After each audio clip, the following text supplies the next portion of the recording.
cactus and succulent growers, I'm Lynn and welcome to Desert Plants of Avalon. And in today's video I'm going to be doing a repotting of my Euphorbia aeruginosa, which is this gorgeous stunner here, and also sharing with you in the video how I care and grow it.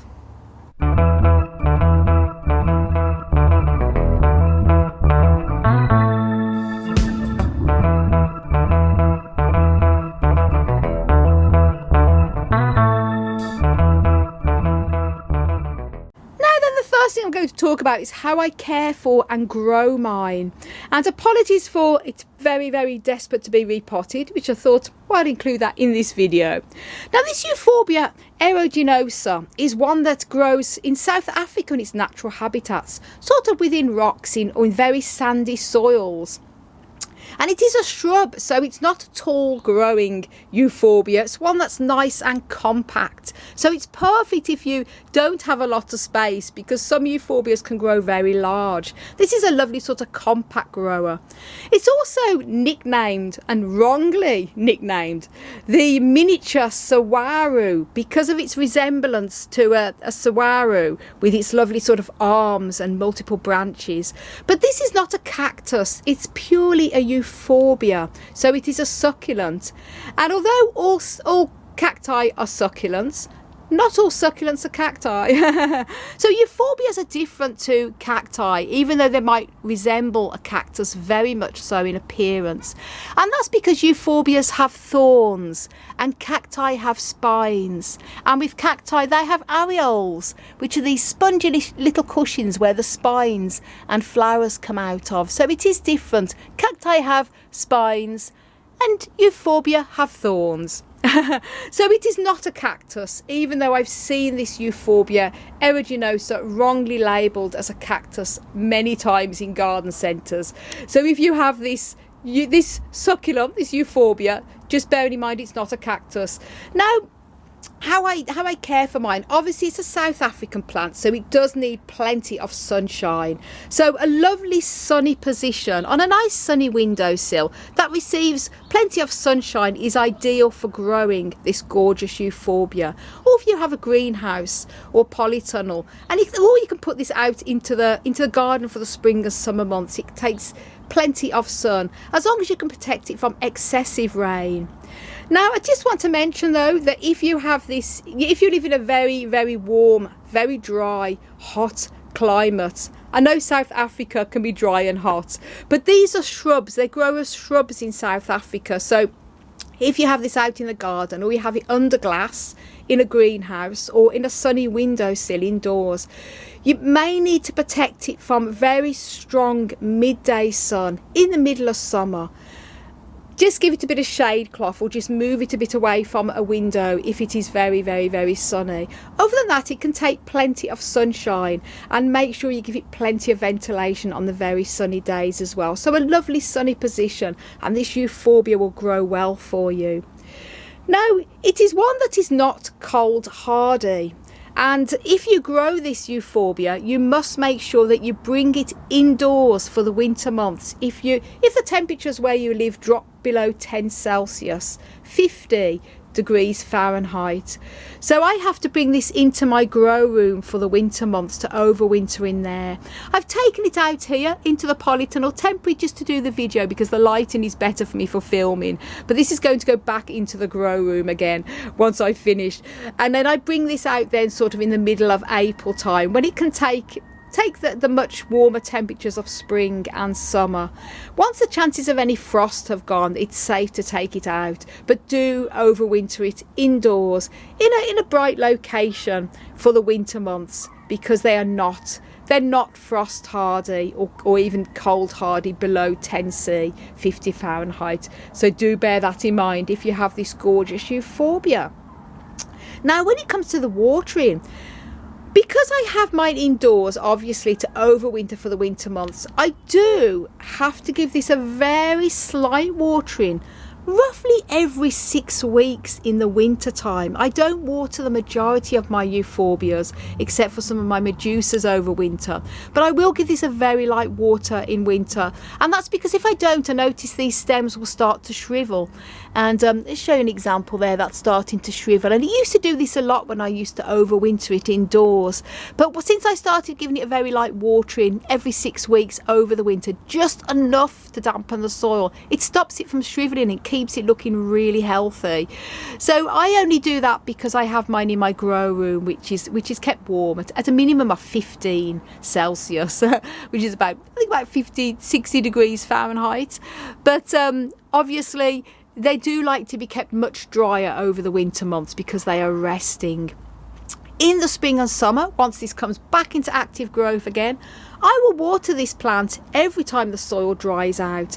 I make sure that the soil is very, very totally dry before I water again, because like all succulents, they are rot prone if they're kept wet and they don't dry out quickly enough in between waterings. And then that brings me up to the next thing then, is the soil. These succulents, these euphorbias, do like a very well draining cactus and succulent soil. And this particular euphorbia, because it grows in sandy soils in its natural habitats in South Africa, does like a bit more sand and grit than some of the other mixes for other succulents. For example, I would use a basic mix of 3 equal parts of sand, grit and loam for the majority of my cacti and succulents. But with this particular euphorbia, I'll add a little bit more sand in with it. Sometimes I'll even a handful of perlite as well, because they like that bit of aeration. The trick is to make sure that you're using a cactus and succulent soil that is very well draining, because if you just pot this beautiful euphorbia up in normal houseplant commercial mix and you water it, it's not going to dry out quick enough.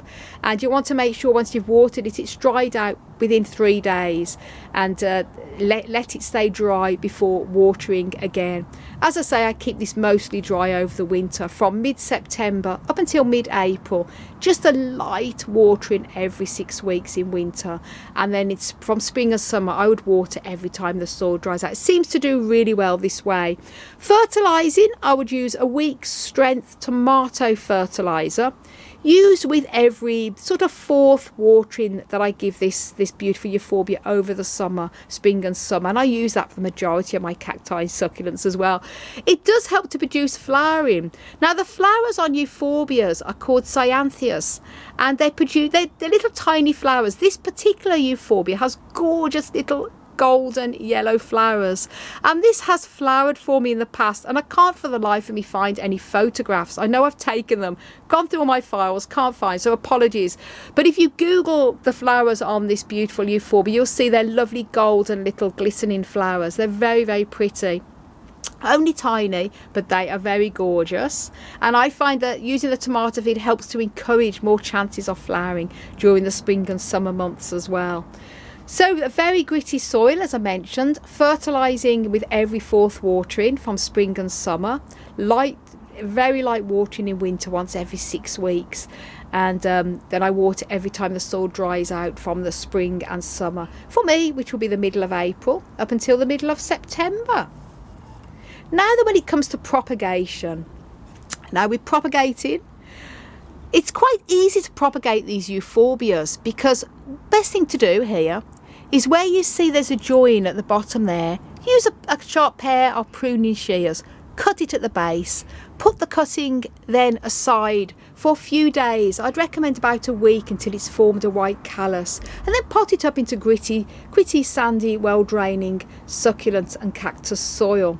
But when you're handling euphorbias for pruning, it's absolutely essential that you protect not only your hands and your skin and your eyes, because they give off this milky sap, but it is best as well to use, what I use is a bit of water spray. I have a water spray handy, and when I do any cuts on euphorbias, if I take any cuttings, then I will spray it with the water, and it sort of helps to slow down the bleed. This milky sap, it can be irritating to the skin, so I'd recommend wearing some protective gloves when you're handling them, and make sure if you get the milky sap on your hands, do not touch your eyes, because it can be irritating and some people can have allergies, so just bear that in mind when you're propagating. Other than that, easy enough to do. Now when it comes to pests, like all cacti and succulents, mealybugs, spider mites and scales, This particular Euphorbia, the aeruginosa, I've yet to ever see a pest on it, which I'm very happy about. Never seen a scale, never seen a mealybug, and never seen spider mite. It seems a very easygoing, happy Euphorbia to grow, so very happy with that.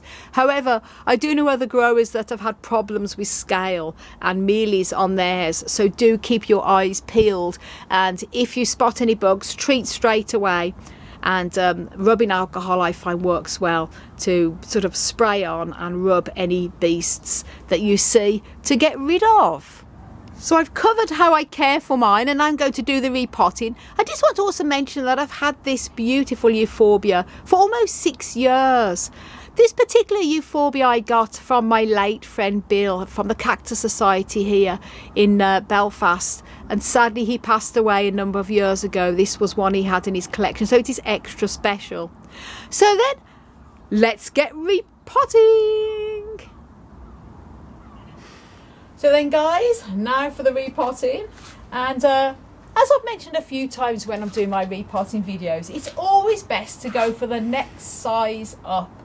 Don't repot a succulent or cactus in a pot like this into a much bigger pot, however tempting it is, because cacti and succulents are very prone to rotting if damp soil is left around their roots for too long. So next size up as here, perfect next size up pot. And I'm going to show you the soil mix I've used. As I mentioned with the soil mix in the care part of this shed now, I like to use a bit of extra sand with the Euphorbia aeruginosa because it grows in its natural habitats, as I mentioned, in South Africa in sandy soil. So the soil mix I've made up here, I have got loam soil, John Innes number 2, loam LOAM, mixed with horticultural grit and horticultural sharp sand, and I've thrown in a wee bit of perlite as well, as you can see, just to aerate the roots. I don't always use perlite. I'd often just use 3 equal parts of loam, grit and sand, but with this particular Euphorbia, a bit more perlite gives the roots a bit of an aeration. It's always important, because the soil has to be well draining, that when you give it a bit of a test here, the soil flows freely, loosely from the hands. It doesn't stick into a clump like that. You see, I can go like that and then it's free. And this is so important because it has to be loose soil and well draining, and dry soil as well, which obviously when I repot cacti and succulents I don't use wet soil, and this is particularly important if you're repotting in the winter time. It's sort of very late winter, almost spring at the moment, but I still would be using dry soil. So then what I'm going to do here is put a bit of soil in the bottom here, just enough, about an inch at the bottom there. And then this is the tricky part, getting this out of the pot. Now with plastic pots such as this one, it's easy, I can squeeze to loosen it up. And yes, I'm not wearing gloves, and I mentioned that Euphorbias, you have to protect your hands when you're touching them and pruning them because of the milky sap, the latex sap they give off. But I personally am used to handling Euphorbias, and I actually don't have a problem with the milky sap. It doesn't irritate my hands, but many people do. So if you're new to Euphorbias and you're not sure if you're going to have a reaction to the milky sap, do protect your hands with gloves. I don't need to. The thorns aren't sharp to me on my hands. I've got hands like leather by now, the amount of repotting I've done. And I'm used to handling, bear that in mind. And by the way, what encouraged me to actually give this a repot this morning was watching my wonderful friend Clyde Morris this morning on YouTube. Clyde was repotting one of his stunning Euphorbias, and I said, Clyde, you've motivated me to get this Euphorbia aeruginosa repotted because it's desperate. And if you're not familiar with Clyde Morris's amazing YouTube channel, do go and check him out. He's a Euphorbia expert, guys, and I'll link Clyde Morris's channel up above. Morris Park in the Ozarks. He's incredible with his Euphorbias. So here we go. Oh, there we go here. And great, as you can see, pretty root bound there. And what I always mention when I repot cacti and succulents is that you need to make sure that there's no pests on the roots, such as root mealybug, which would be the most common pest, root pest of cacti and succulents. you'll often see like a white, sort of almost luminously blue glow to it. That's absolutely fine. And I'm actually not going to disturb the root ball here. If it was very, very tightly wrapped round, I may have to gently loosen it, but I'm not going to. And that's because I know it's going to be absolutely fine. The less I like to disturb the roots, the better. This grit is great. I can use that as top dressing again. I want to just not disturb the roots. It will acclimatise into this new soil absolutely fine. So then lifting it up, placing it into its lovely pot. And then all I have to do now is just put the soil all around the edges. So there we go here. I'm using practically, well, I think I'm using exactly the same soil as I used previously anyway. But it was about 4 years or so ago before I repotted this, so it has grown a hell of a lot in that time, which is why it needs a repot now. And yes, I know I always mention about repotting cacti succulent in spring. It is practically almost spring anyway, lovely spring-like day today. But late winter like now, I mean, we're coming into the 3rd week of March now, so it's absolutely fine. And then I like to give it a bit of a tap around the sides. Now, as I mentioned in many of my videos when I repot, obviously it's too early to start the proper watering up with this Euphorbia yet. As I mentioned, I give a tiny bit of a light watering every 6 weeks in winter. But I won't be starting this up with its proper watering, as in a proper good watering. And it's the same with the majority of my cacti succulents now, until at least mid-April. And that's because it's still too early in the growing season to start yet. So that's why I'm going to be not watering this now until probably mid-April. But even if I was repotting this in the middle of summer, I always wait at least a week to 10 days after repotting before I start up watering again, just because I want the roots to settle down after repotting. As you can see, I haven't had to disturb the roots at all with this. And then I use one of these little blunt ends of a little chopstick. These are really handy. Sometimes I'll use the blunt end of a spoon depending on the width I have to go through. And I just gently press it down there to make sure I've got all of the soil around. And the good tip is a little tap here.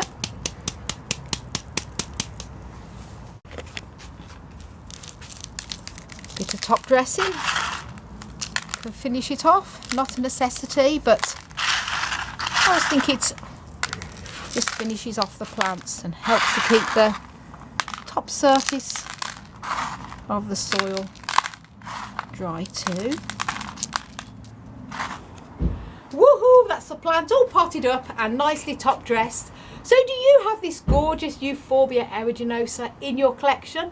Let me know in the comments down below, and do leave a comment anyway, even a heart or smiley face, because every comment really helps the algorithm. Do give this video a like, big thumbs up for me guys, and do subscribe if you haven't done already. Check out my website, desertplantsofavalon.com, for lots of growing tips on cacti succulents on there also, as well as regular blogs and articles. I want to wish you all a fantastic cactus and succulent plant powered day. This is the start of probably many repottings this year, guys.